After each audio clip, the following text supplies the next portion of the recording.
Je m'appelle Yann, Yann Jossino. J'ai 30 ans et je suis fondeur de Raw Clothing. Je suis béninois et je vis au Bénin. Alors mon pays, le Bénin, nous sommes un petit pays de l'Afrique de l'Ouest, juste à côté du Nigeria. Et nous sommes un pays rempli de talents. Voilà. Moi j'ai étudié au Ghana et j'ai décidé ensuite de revenir au Bénin parce que j'avais un combat et je me disais que commencer ce combat chez moi, c'était le meilleur moyen d'avoir un plus grand impact. L'afro, il y a un son en particulier, Pérou, Fireboard GML au Nigeria. Voilà. Mon plat préféré, c'est igname pilé, sauce d'arachide avec beaucoup de fromage. Mon héros préféré, c'est Son Goku de Dragon Ball. Pourquoi? Parce que il n'abandonne jamais.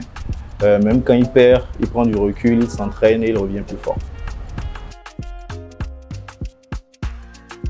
Ma marque préférée, enfin une de mes marques préférées, c'est une marque béninoise qui s'appelle Kozo. Alors Roar, l'histoire est assez simple. De base, je vais dire que c'est un peu... c'est dans mon subconscient si vous voulez. Parce que depuis tout petit, j'avais une peluche tigre. Et donc en grandissant, j'ai eu quelques échecs dans la vie. Mon projet n'a jamais été réellement d'avoir une marque de vêtements. Donc mon projet était de voyager, d'aller faire des études en design ailleurs. Mais ça, c'est jamais fait. Et donc il y avait une accumulation de frustration. Et c'est la façon dont cette frustration ressort qui est Raw. Raw, c'est le cri d'un félin, simplement. La spécialité de Raw, c'est des vêtements confortables et pratiques faits avec du textile produit en Afrique. Je me suis lancé dans Raw Clothing à cause d'un constat tout simple qui était que les textiles africains n'étaient pas suffisamment mis en valeur et le wax prenait une grosse partie de la part de marché. Et donc je me suis dit qu'il fallait justement mettre en avant ces textiles-là et que le meilleur moyen de le faire dans un premier temps était d'avoir une marque de vêtements qui s'adressait aux jeunes.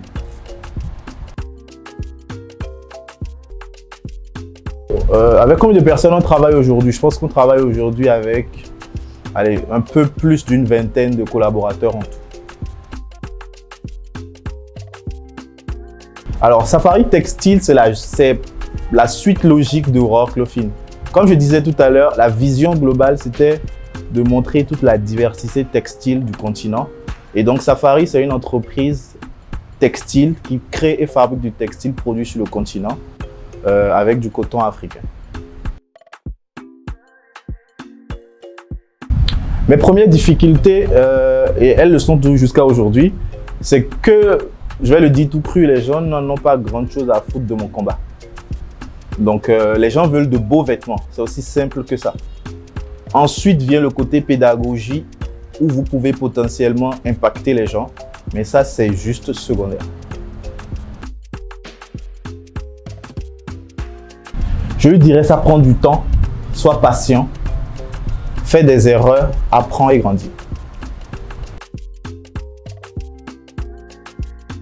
Ce que j'aime le plus dans mon business, c'est l'impact que j'ai sur les gens avec qui je travaille.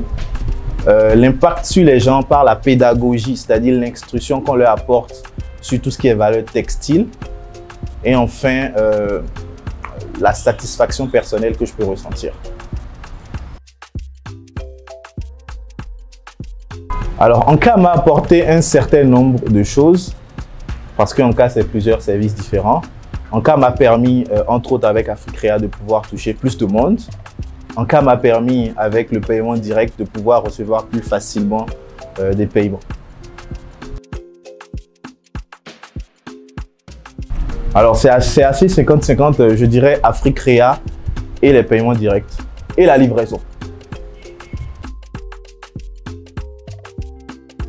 Alors, mes challenges en tant qu'entrepreneur africain sont essentiellement sur le volet ouverture sur de nouveaux marchés.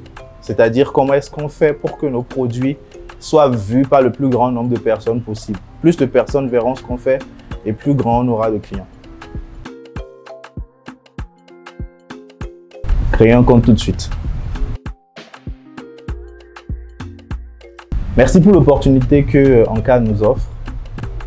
Et si vous êtes designer ou créateur, je pense que Anka vous offre des solutions qui peuvent vous aider à développer votre business. Merci.